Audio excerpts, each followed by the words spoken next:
Assalamualaikum warahmatullahi wabarakatuh. Alhamdulillah wassalatu wassalamu ala Rasulillah wa ala alihi wa sahbihi wa man tabi'ahu wa mawala.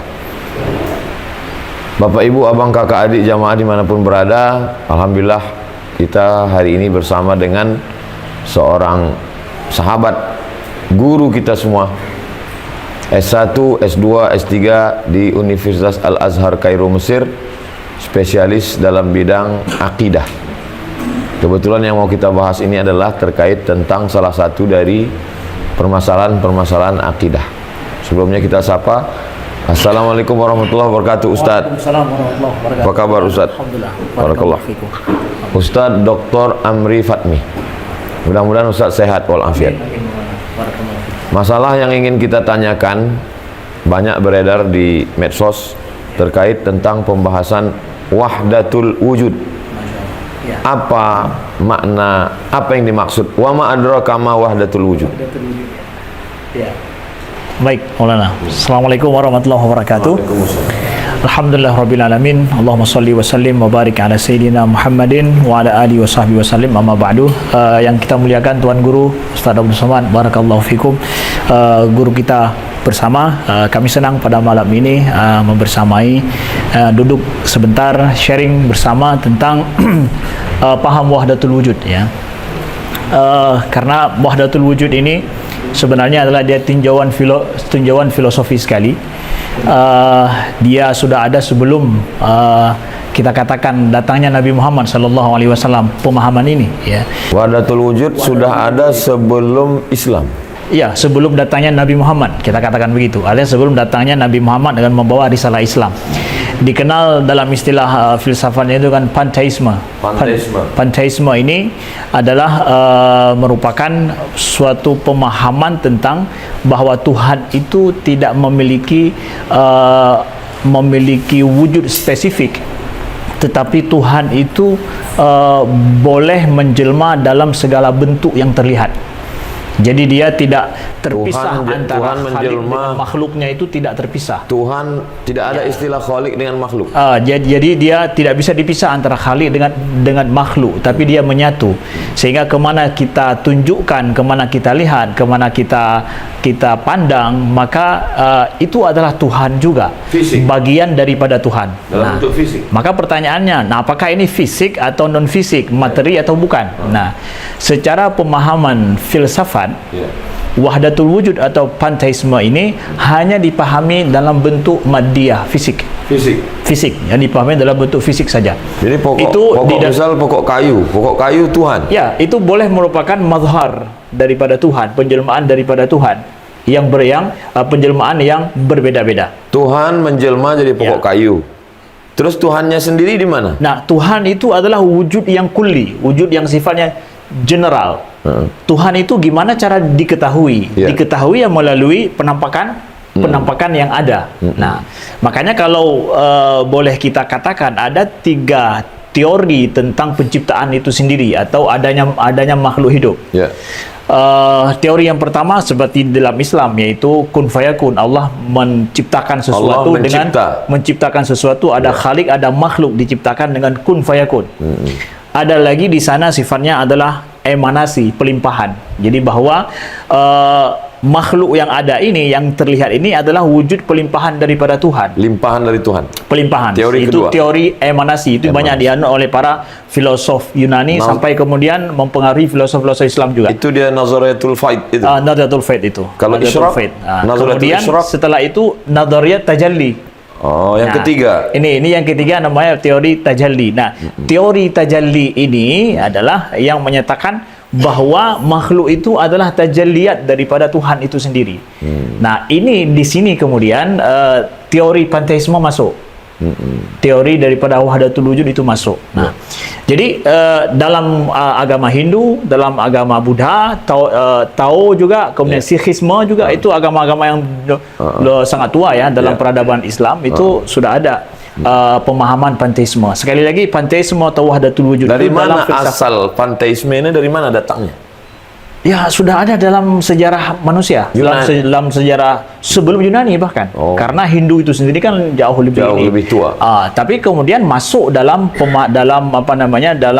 filsafat Yunani juga, dalam sebuah ada sebuah aliran yang namakan dengan aliran Neoplatonisme, itu juga adalah masuk tentang masalah panteisme. Panteisme bukan monoteisme. Bukan. Jadi, kalau monoteisme itu dia memahami adanya profil Tuhan yang nampak sekali berbeda sama makhluknya. Terserah Tuhannya itu apa gitu. Panteisme ada sosok, ada Tuhan. Lalu Tuhan menjelma menjadi sungai, menjadi matahari, begitu. Ya, jadi untuk dikenal Tuhan itu seperti apa? Tuhan itu dalam pemahaman panteisme ini adalah Tuhan itu kan nggak bisa dikenal oleh makhluk, nggak bisa dikenal oleh yang selain Tuhan. Kemudian tidak ada yang dalam wujud ini, tidak ada yang lain kecuali hanya ada satu. Kenapa? Itu teori asalnya itu. Teori asal bahwa tidak ada la wujud illa Tuhan gitu ya. Tidak ada yang wujud yang sebenarnya kecuali adalah Tuhan saja. Sedangkan yang lain ini adalah penjelmaan daripada Tuhan itu sendiri. Kenapa dia tidak simpel aja gunakan penciptaan? Nggak bisa. Kalau ada penciptaan, dia ada dua entitas. Ada khalik, ada makhluk. Itu ada dua entitas. Nggak boleh ada dua. Kalau panteisme tidak ada dua entitas, dia satu entitas saja. Maka ketika kita melihat ini kan ada bintang, ada matahari, kemudian ada makhluk hidup yang kita lihat berjalan di bumi. Ini kan semua berbeda-beda dong, entitasnya banyak gitu. Dalam panteisme atau wahdatul wujud itu dianggap adalah yang ada hanya satu, itu teori asalnya. Nggak boleh ada yang lain. Maka Tuhan dengan makhluknya, jadi dalam teori kita makhluk ya. Tapi Tuhan dalam makna mereka itu dengan apa yang terlihat ini adalah menyatu. Jadi kemana engkau tunjuk, maka di situ ada Tuhan. Apa saja yang disembah, maka di situ juga ada Tuhan yang asli juga. Nah, maka sebagai catatan penting, panteisme ini adalah merupakan lebih dipahami sebagai wujud daripada fisik. Sifatnya adalah maddiyah dia. Fisik. Nah, itu sangat bahaya, makanya sangat kontroversi dengan Islam. Ya, ini pemahaman panteisme ini sangat kontroversi dengan Islam. Tidak mengakui adanya dua hal yang berbeda antara Khalik dengan makhluknya. Bukan ajaran Islam. Bukan sama sekali ajaran Islam. Ya. Jadi kalau orang mengatakan wahdatul wujud dalam tasawuf itu adalah copy paste dari panteisme, kurang tepat. Ada beberapa hal. Bedanya?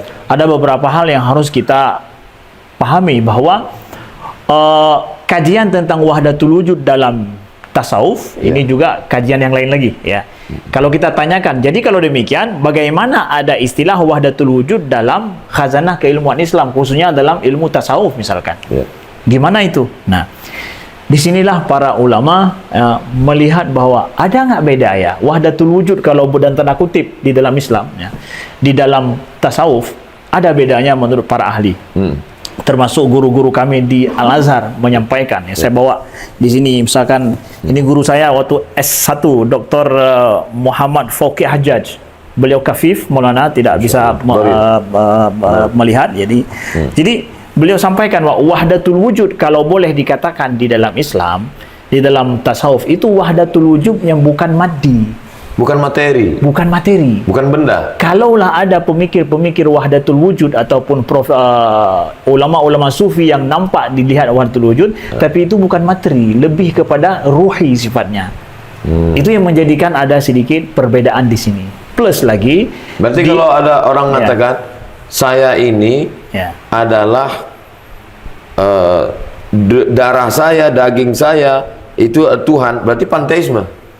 Kalau sampai orang awam memahami itu physically, materi, itu mengarah kepada panteisme dan itu menyesatkan orang. Bedanya kalau yang wahdatul wujud, yang tasawuf, dia bukan physically, bukan benda, bukan benda materi. Dia, ruhani dia, bukan materi, dan nggak bisa dibayangkan itu sebagai wujud daripada materi. Jadi kalau ada orang yang kemudian menyampaikan pemahaman oplosan berarti? Iya, oplosan, KW-nya itulah, ataupun rusak, hasilnya yang salah cetak gitu. Dan kalau itu dinisbatkan kepada Ibnu Arabi, bohong. Berarti dia tidak begitu memahami tentang masalah teori ataupun pemikiran daripada Ibnu Arabi itu sendiri. Yang satu maddi, yang satu ruhi. Yang satu sifatnya adalah ruhi, jauh daripada maddiyah. Kalau yang ruhi gimana? Nah, kalau yang ruhi kita dapatkan dalam pemikiran-pemikiran ulama tasawuf ya. Ini kajiannya memang dalam ulama tasawuf, kalau kita boleh sampaikan ya.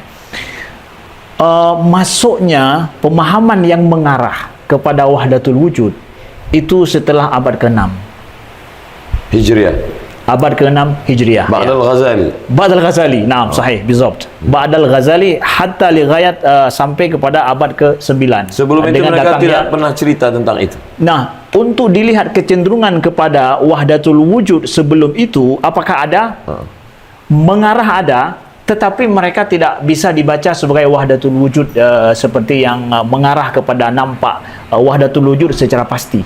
Seperti misalkan Imam Junaid Al-Baghdadi. Imam Junaid Al-Baghdadi kita tahu siapa beliau. Kemudian Imam Sahal Tusturi, kemudian Zunnun Masri ya. Itu adalah minal fatahil awal, kalau boleh kita katakan, kan abad 34. Yang pertama yang mereka menjadi rujukan dalam hal ini. Nah, tentang kita ketahui, kalau boleh kita melirik kepada pemahaman pendapat mereka, ada enggak ya dari pemikiran mereka dalam tasawuf yang mengarah kepada wahdatul wujud?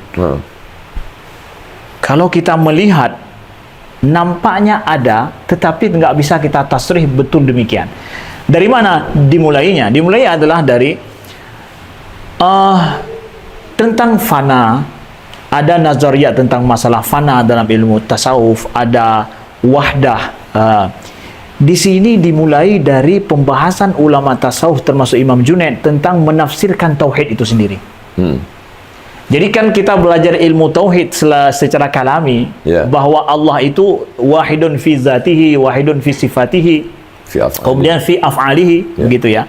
Jadi i'tiqad iman kita kepada Allah yang wahid secara zat, sifat dan af'al ya, itu adalah tauhid kalami kita. Tidak ada sekutu dengannya, tidak ada yang menyerupai dengan Allah, tidak ada yang sama dengan Allah. Udah, itu adalah lubbul tauhid dalam ilmu tauhid ilmu kalam. Nah, tetapi ulama sufi mencoba untuk memahami makna tauhid dengan manha yang lain, dengan cara yang berbeda. Di sini memang suatu hal yang spesifik dan khusus daripada ulama sufi ya. Mereka mencoba memahami dengan bahwa secara akal nggak bisa kita memahami tauhid secara akal, tapi dengan cara apa? Secara zuq dan tajribah, pengalaman ruhani, riyadah. Jadi dia menemukan tauhid itu pengalaman spiritual dia ya. Jadi mencoba untuk memaknakan tauhid dengan makna yang spiritual, dengan makna tajribah ruhiyah mereka. Apa temuan mereka dalam spiritualnya? Nah, dalam spiritual ini mereka mendapatkan bahwa ya, Allah itu, tauhid yang benar itu pada saat seseorang itu mampu untuk bersifat dengan sifat Allah dan melihat kepada bahwa tidak ada di dunia yang ada selain hanya Allah saja, sampai dirinya juga tidak ada. Seperti kata Zunnun al-Masri, siapa saja yang dia mengetahui Tuhannya, semakin dia ingkar terhadap zatnya. Semakin dia tahu siapa Tuhan, semakin dia ingkar terhadap dirinya. Saat itu dia berada di... Ini dalam tingkat tauhid loh. Mereka ingin dalam tingkat fananya dirinya, hilangnya dirinya, dan dia mengakui hanya Tuhan Allah saja yang ada. Ini kan cara lain memandang kepada tauhid. Ulama tauhid secara kalami nggak ada ngomong seperti itu. Tidak ada sifatnya pengingkaran terhadap zat, tapi lebih kepada memastikan wahdaniyatullah, tidak ada permisalan dan tidak ada sekutu baginya. Tapi ulama tasawuf mencoba dengan cara yang berbeda, mengingkari zatnya sendiri, merasa hilang zatnya sendiri, dan kesalahan melihat hanya kepada, kemudian syuhud hanya pada Allah. Mereka melihat secara mata batin mereka yang ada hanya Allah. Inilah makna tauhid menurut mereka. Dari sinilah kemudian muncul mengarah kepada apa yang akhirnya ketika datang Ibnu Arabi, mulailah nampak teori wahdatul wujud itu begitu nyata nanti secara sistematis pada masa Imam Ibnu Arabi. Secara sistematis. Ahmar. Aywa, nah. Muhyiddin Ibnu Arabi. Pada saat itu mulai nampak sangat. Tetapi menurut para ahli, para pakar di bidang yang telah meneliti tentang kitab-kitab tulisan beliau, Ibnu Arabi, antara wahdatul wujud dengan wahdatul syuhud dalam pemikiran beliau itu bercampur. Jadi sulit sekali untuk kita apa beda wahdatul wujud dengan wahdatul syuhud? Ya. Wahdatul syuhud pada saat seseorang itu tidak menyaksikan dalam mata batinnya kecuali hanya Allah saja. Fana dia, dan pada saat itu ketika dia mengingkari ada zatnya, mengingkari dirinya yang ada hanya zat Allah semata, dan itu dia rasakan. Sedangkan kalau wahdatul wujud boleh bermakna materi tadi. Boleh bermakna materi. Semua wujud ini satu. Semua wujudnya itu satu, melebur gitu. Ya, menjadi satu gitu. Dan ada sifatnya hulul tadi juga. Jadi kalau wahdatul wujud merembes nanti kepada hulul, inkarnasi. Artinya bahwa Tuhan itu boleh menyatu, turun dalam hamba dan menyatu menjadi entitas yang lain. Imam Ibnu Arabi menerima hulul? Hulul tidak. Man qala bil hulul fahuwa ma'lul. Ya, bahwa ma'lul, betul. Nah, ini juga yang menjadikan wahdatul wujud kalaupun ada pada ulama-ulama tasawuf dan pemikiran tasawuf, itu sebenarnya jauh daripada hulul. Itu menjadi ijma' para ulama tasawuf bahwa tidak boleh ada hulul. Tidak boleh ada hulul. Makanya kalau ada yang mencoba menjelaskan pemahaman tauhid dari sisi tasawuf sampai dipahami hulul atau dipahami wahdatul wujud yang sifatnya materi, inilah ini panteisme jadinya. Copy paste panteisme. Itu yang sangat bahaya. Sangat bahaya sekali. Oke, kalau panteisme materi. Sedangkan wahdatul wujud adalah ruhi. Wahdatul wujud dalam bahasa Inggrisnya adalah panteisme. Wahdatul wujud itu sendiri adalah sama dengan wujud yang panteisme. Versi tasawuf. Versi awalnya itu adalah materi. Kemudian ketika wahdatul wujud dalam tasawuf. Ya, kalau ada ada Maulana dalam terdapat juga ruhi sifatnya. Bagaimana ruhi? Ruh itu tidak dipahami. Maksudnya ruh kita adalah begini. Ruhi di sini kan kita kalau boleh kita bagi pemahaman wujud ini kan ada yang materi, ada yang ruhi. Nah, menurut Islam begitu, ada yang sifatnya ruhi, lain berbeda dengan materi. Segala sesuatu pemikiran yang tidak dipahami materi kita katakan sifatnya ruhi begitu. Jadi itu maksud daripada ruhi kita katakan. Jadi panteisme ataupun wahdatul wujud yang tidak merembes kepada pemahaman materi itu sendiri. Jadi ketika seorang hamba dia menyatu, merasa dirinya menyatu dengan Tuhan, kemudian dia menyaksikan hanya Tuhan yang ada. Dalam hal ini dia mengakui hanya Allah Tuhan yang satu. Allah kan bukan materi. Jadi kalau begitu kalau kita katakan ini wahdatul wujud, maka ini kan bukan materi ya. Wahdatul syuhud. Jadinya boleh dikatakan wahdatul syuhud begitu. Nah, makanya penyaksian dia. Makanya para ulama yang membela Ibnu Arabi mengatakan itu bukan wahdatul wujud pemikiran beliau, tapi wahdatul syuhud. Sampai Imam Suyuti pun bela Tanbihul Ghabi. Betul, ya Maulana dalam hal ini. Makanya yang kita khawatirkan apa? Mereka yang membahas pemikiran Ibnu Arabi atau mengambil tauhid disangka Ibnu Arabi padahal sebenarnya panteisme. Atau salah paham. Iya. Karena kalau ditelusuri itu kan proses dia sampai kepada fana itu kan setelah riyadhah yang betul Maulana. Itu yang perlu juga bagi akhir harus kita sampaikan. Ini baru tobat kemarin, ngaji ma'rifah sudah sampai mengenal lalu langsung udah wahdatul syuhud. Apa yang dia syuhud? Nah, ini yang menjadi permasalahannya. Apakah wahdatul syuhud itu bisa dicapai? LC kan 4 tahun dicapai, MA dicapai. Wahdatul syuhud itu sesuatu yang bisa dicapai. Nah, wahdatul syuhud itu kalau kita lihat menurut Abdul Karim Al-Jili, menurut pemikiran beliau juga yang meneruskan pemikiran Ibnu Arabi secara lebih sistematis ya.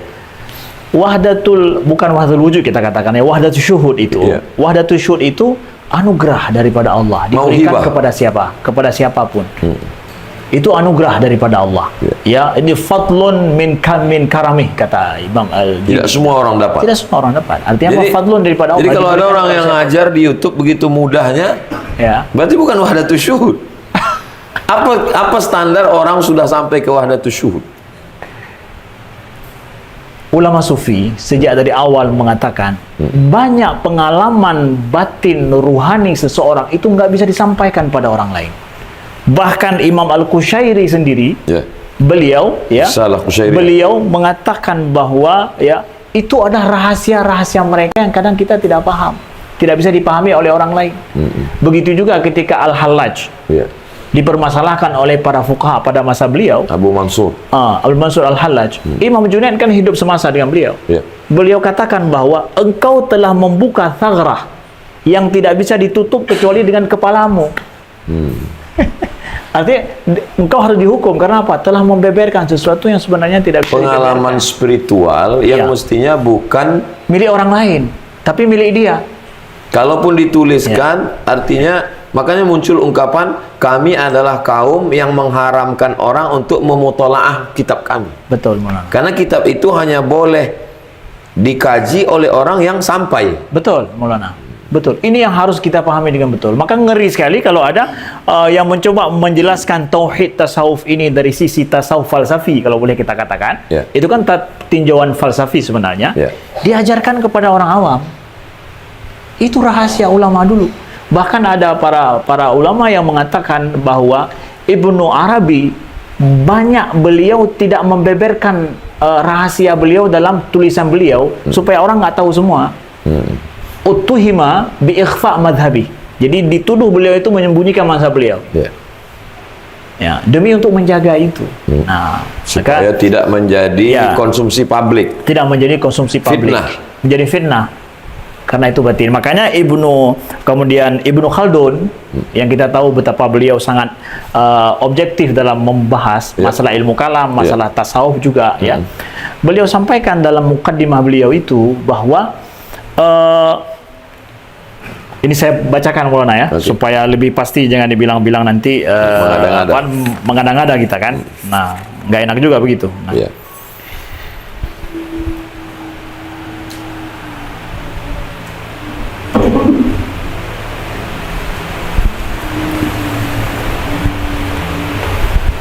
Nah, beliau sampaikan di sini. Kadza ja'al mutaakhirun min ghulatil mutasawwifah al-mutakallimin bil mawajid aidan fa khallatu masail fannain ilmul kalam wal falsafah bi fannihim wa ja'alul kalam wahidan fiha kulliha mislu kalamihim fi nubuwat wal ittihad wal hulul wal wahdah wa ghairu dhalik wal madarik fi hadhihi al funun ats-tsalatsa ya mutaghayyirah mukhtalifah wa ab'aduha min jinsil funun wal ulum madarik al mutasawwifah li'annahum yadda'una fiha al-wijdan wa yafirruna 'anid dalil wal wijdan ba'idun 'anil madarik al-ilmiyah wa abhathuha wa tawabi'uha wallahu yahdi may yasha ila siratil mustaqim wallahu a'lamu bis-shawab. Kata Ibnu Khaldun bahwa ini kan wijdan, bahwa yang bicara tentang masalah rasa pengalaman spiritual itu ba'id anil madarik al-ilmiyah. Pengalaman guru belum tentu dialami murid. Betul. Pengalaman murid belum tentu dialami. Bagaimana? Dia tidak bisa jadi standar. Tidak bisa jadi standar. Jadi ajarkanlah tauhid yang ilmu tauhid. Betul, Maulana. Yang bermanfaat apalagi bagi orang awam. Nah, dan Imam Junaid juga beliau memisahkan antara tauhid awam memang ada dan tauhid khassah. Tauhid awam itulah tauhid yang menurut beliau itu tauhid yang kita pelajari secara umum lah dalam ilmu kalam. Sedangkan tauhid khasah itu tauhid syuhud tadi. Tauhid yang boleh kita katakan tanda kutip wahdatus syuhud. Pada saat orang mengingkari zatnya dan mengakui hanya zat Allah dan hanya menyaksikan hanya zat Allah semata. Kalau sampailah orang mengklaim siapa yang masih merasa dirinya ada, bahwa ada selain Tuhan, maka belum bertauhid. Itu kan lama-lama nanti orang bisa mengaku diri Tuhan ya. Betul, Maulana. Jadi kalau ada yang mengatakan demikian, dia sedang bicara tentang masalah tauhid dari sisi tasawuf. Tauhid yang sifatnya adalah tauhid syuhud tadi. atau dalam bahasa mereka sampaikan juga dengan ainut tauhid. Puncak tauhid. Menurut mereka ya. Ya. Kita katakan ini menurut mereka dan dalam sisi tasawufnya. Ya. Ya, bahwa tidak salah secara awam juga, secara umum kita katakan bahwa ada khalik, ada makhluk, itu kan jelas dalam Al-Qur'an juga. Ya. Jadi bagaimana seseorang itu dikatakan tidak bertauhid dengan benar? Kalau ada kemudian pengalaman spiritual orang lain yang sampai kepada syuhud tadi, yaitu fadlun kepada dia. Lalu apa salah dengan orang lain yang belum sampai? Tapi ketika mengklaim bahwa hanya kami saja yang sampai, inilah dia yang sangat bahaya. Bahwa tauhid kalian tidak betul, bahwa kalian masih musyrik. Nauzubillah min dzalik. Itu kan luar biasa itu. Luar biasa akan menjadi fitnah bagi umat. Padahal itu dulu hanya dibahas oleh ulama-ulama besar tasawuf dan mereka yang mengalaminya. Dan sesama mereka. Ya, mereka tulis pengalaman itu dalam kitab mereka sebagai bagian daripada telaah kita ini, bahwa ada yang sampai begitu. Kemudian ada ungkapan Syekh Hamzah Fansuri dalam syair-syairnya, mencari Tuhan di Makkah ternyata terjumpa di dalam rumah. Apakah itu masuk embrio efek itu yang sampai ke Nusantara? Kalau saya tidak salah, Zunnun Al-Masri atau Abu Yazid Al-Bustami, beliau pernah bilang begini, bahwa aku pergi haji, ketika aku pergi haji, aku melihat Ka'bah, haji pertama. Aku pergi haji kedua, aku melihat Ka'bah wa sahibuha.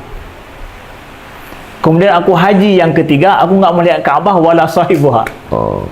Itu kan tingkat pengalaman rohani. Apa yang dia pandang? Iya, yang dia pandang. Sudah bahasanya dalam tanda kutip dikatakan dengan fana ini. Beliau sudah sampai ke tahap fana. Jadi kan pengalaman rohani berarti. Sekali pergi haji dapatnya begini.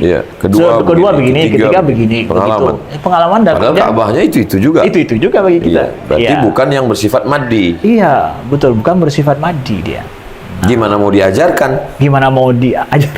Ya. Terus bagaimana bisa Ibnu Arabi menyusunnya secara sistematis dilanjutkan oleh Abdul Karim Al-Jili? Ibnu Arabi, siapapun ya yang membaca muallafat Ibnu Arabi, semuanya bingung dan sulit. Tidak ada kita mengatakan bahwa saya sudah paham semua pemikiran Ibnu Arabi, sulit. Dan siapa yang mengatakan bahwa enggak paham dia tentang pengalaman, tentang tulisan-tulisan Ibnu Arabi, fakar sadak. Banyak dia tidak paham karena kan wujdani, ruhani, sesuatu pengalaman batin yang sulit untuk diungkapkan. Kemudian beliau juga mencampurkan dalam pembahasan beliau antara wahdatul syuhud dengan wahdatul wujud. Kalau kita lihat, kemudian banyak ramziyahnya, ya, simbol-simbolnya, ya.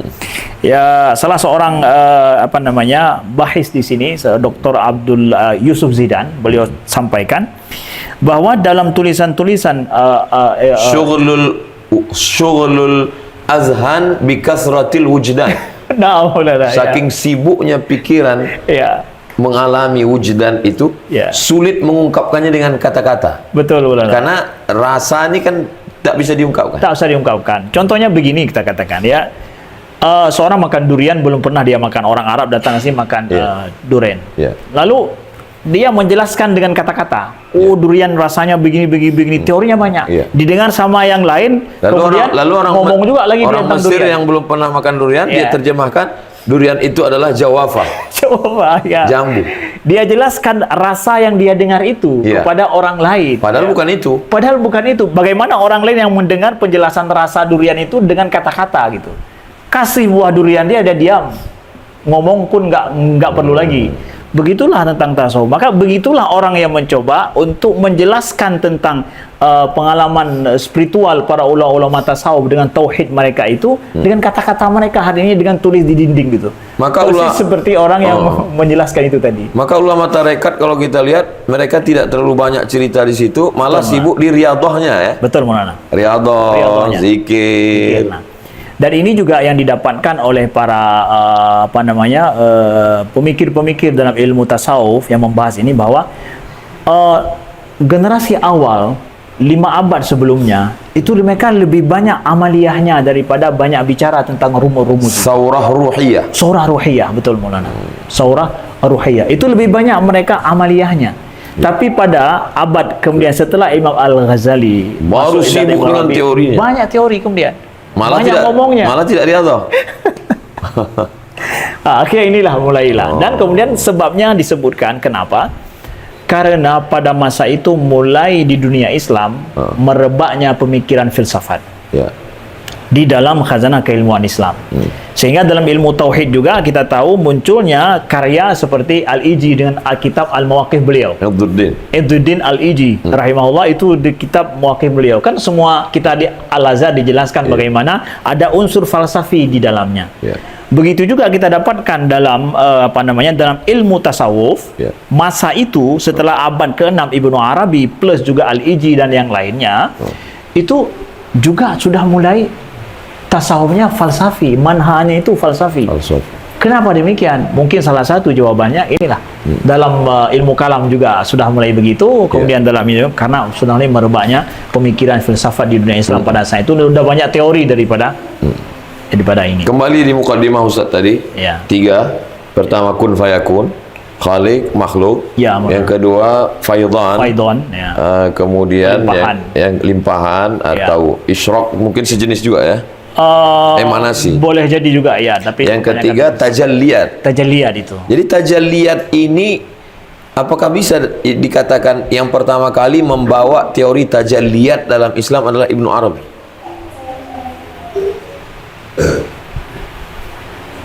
Wallahu alam ya. Tapi mempopulerkannya. Tapi mempopulerkan betul. Ibnu Arabi yang mempopulerkan, kemudian ditambah lagi dengan Al-Iji, Al-Jili, kemudian dengan kitab Insan Kamilnya. Simpelnya tajalli ini gimana? Simpel. Mudah dipahami. Simpelnya adalah bahwa tajalli. Jadi kalau ada orang-orang, saya ini adalah tajalli Allah. Ya. Lalu dicari di kamus tajalli, oh berarti dia jelmaan Tuhan. Jelmaan. Apa sebenarnya tajalli? Ya. Kenapa muncul teori tajalli ini adalah menurut ulama sufi dalam tasawuf falsafi bahwa zat Allah itu nggak bisa diketahui, zat Allah. Ya, mengenal Allah dengan sifat dan asma'nya juga tidak akan bisa. Mengenal Allah dengan akal lebih-lebih lagi menurut mereka. Tumpul. Iya. Jadi mengenal Allah dengan akal itu mustahil. Ya, zat Allah itu nggak bisa diketahui. Sifat dan asma Allah juga nggak bisa diketahui. Jadi bagaimana Allah itu diketahui? Ya. Nah, inilah kemudian menurut mereka, untuk supaya Allah itu diketahui, Tuhan itu diketahui oleh yang lain, maka Tuhan mentajallikan dirinya pada tajalliyat adidah.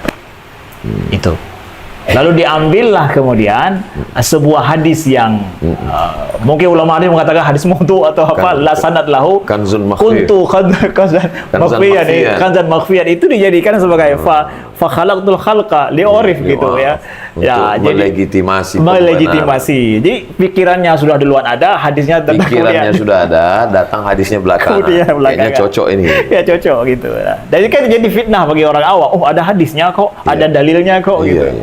Nah, tapi sebenarnya ini kan tinjauan falsafat sebenarnya. Filsafat ya? Filsafat ya. Masuk ke dalam. Ya. Jadi intinya bagi masyarakat jamaah cukup ngaji wujud qidam baqa mukhalafatul hawadis. Luar biasa itu. Sudah. Dengan ayat Al-Quran, dengan hadis ditopang dengan itu semua, itu sangat luar biasa bagi orang awam. Bagi mereka yang punya kecenderungan spiritual yang lebih, nggak cukup dengan yang itu tidak menutup kemungkinan dia mempelajari daripada ulama-ulama. Tapi setelah proses riadah yang panjang. Setelah proses riadah yang panjang, betul. Ini dari bentuknya aja tak pernah riadah, puasa sunat tidak apa tidak? Betul lah. Ini saya ingin, kalau ini terakhir saya ingin sampaikan apa yang dikatakan oleh Al-Lumah oleh Imam At-Tusi. Ya, awal abad keempat. Ini kitab Al-Lumah ini beliau tulis adalah kritikan beliau terhadap munculnya sekte-sekte mutasawwifah yang melenceng dari beliau. Munharifah. Jadi kalau ada hari ini orang yang curiga terhadap pemikiran tasawuf, itu nggak salah.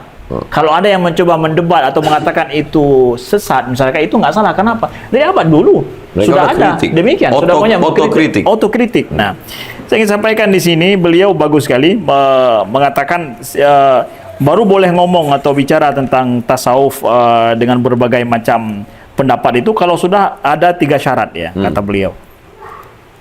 Ini At-Tusi, Lumah At-Tusi ini menjadi menjadi rujukan daripada kita di Al-Azhar juga, ini menjadi rujukan penting. Ya. Nah, Tahqiq Syekh Abdul Halim Mahmud. nah Maulana. Nah. Mana ini? Sebentar ya. Sudah saya tanda. Penting untuk saya sampaikan.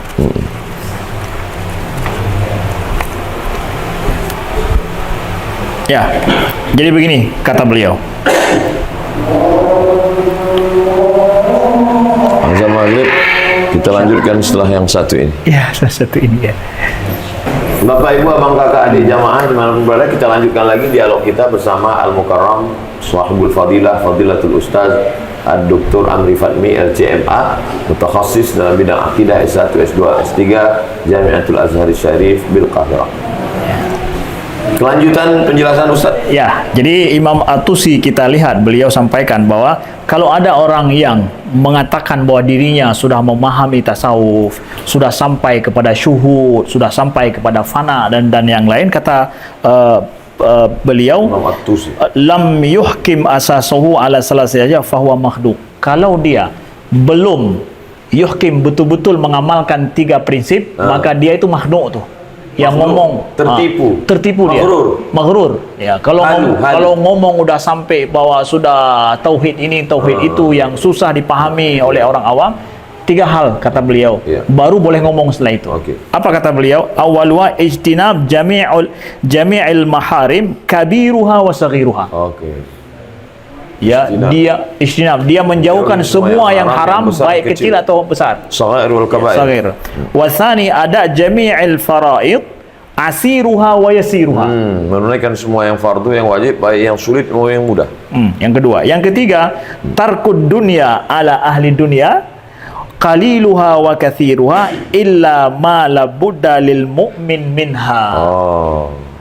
Meninggalkan dia dunia. Meninggalkan dunia untuk ahli dunia. Silakan, yang besar atau yang kecil, cuma kecuali yang dia butuhkan saja. Apa yang dia bagi selaku seorang mukmin untuk hidup.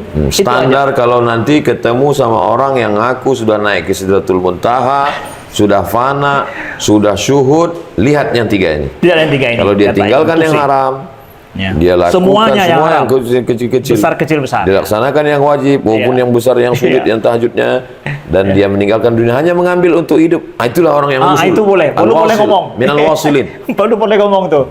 Itu kita ambil ilmu daripada dia bicara masalah tauhid ya dari sisi tasawufnya. Terang, ini jelas menurut Imam Tusi ya. Imam Tusi. Selanjutnya Tusi dalam kitab Al-Lumah beliau. Begitu. Apa saran Ustaz untuk masyarakat? Saran kami adalah bahwa kita ketahui semua kita butuh dekat dengan Allah, dan Allah berikan setiap orang kemudahan untuk mendekatinya. Semua orang diberikan kemudahan oleh Allah. Kalau seandainya mendekati Allah itu, dekat dengan Allah itu sulit, maka manusia akan sulit dekat dengan Allah. Maka oleh sebab itu, ilmu tauhid yang kita belajar ya selama ini dari pondok pesantren kita, dayah kita, itu adalah mengantarkan kita kepada Allah. Kemudian juga belajar ilmu tauhid melalui Al-Quran dan sunnah Nabi, juga dari kisah-kisah dalam Al-Quran, kisah daripada Nabi, itu mengantarkan kita kepada Allah Subhanahu wa taala. Nah, ketika muncul pemahaman tauhid yang lain dari sisi kalangan para ulama sufi dulu, seperti kita katakan Imam Junaid seperti dulu, itu adalah ada di sana hamba-hamba Allah yang mereka mampu untuk memahami Allah dengan cara yang mungkin nggak mudah dipahami oleh orang lain. Kita mengakui ada kemampuan hamba-hamba Allah seperti itu, tapi kita tidak bisa mengatakan bahwa hanya model begitu sajalah ilmu tauhid yang bisa kita mengenal Allah, yang lainnya salah. Nggak bisa. Sungguh tidak bijak kalau seandainya kita katakan demikian adanya. Maka kalaulah ada ilmu tauhid yang seperti itu diajarkan untuk kalangan terbatas, tidak mudah diajarkan kepada orang awam yang akhirnya mereka menjadi fitnah nantinya. Atau mungkin syaratnya kalau mau ngaji itu yang 3 tadi. Ditambah lagi ini boleh ikut kajian lagi. Ini syarat yang 3. Lihat yang 3 ini dulu. Sama beliau ada, silakan ikut. Kalau masih ngurus gaji 13 belum bisa masuk. Masya Allah, Masya Allah. Barakallahu fikum. Barakallahu fikum Ustaz. Allah ibarik Tak fikum. terasa 60 menit. Alhamdulillah. Ternyata duduk dengan orang alim itu sama dengan kita berhari-hari di perpustakaan. Allah ibarik fikum. Panjang umur, sehat badan, kita akan ketemu banyak hal yang mau kita dialogkan lagi Amin, Ustaz insyaallah, Amri Fatmi. Maulana. Insyaallah. Terima kasih, jazakumullah khairan. Allah ibarik. Barakallahu fikum. Sebagaimana sudah kita dengar banyak sekali pengetahuan saya, kita semua mudah-mudahan bermanfaat. Terima kasih, jazakumullah khairan. Barakallahu fikum. Wassalamualaikum warahmatullahi wabarakatuh. Waalaikumsalam warahmatullahi wabarakatuh.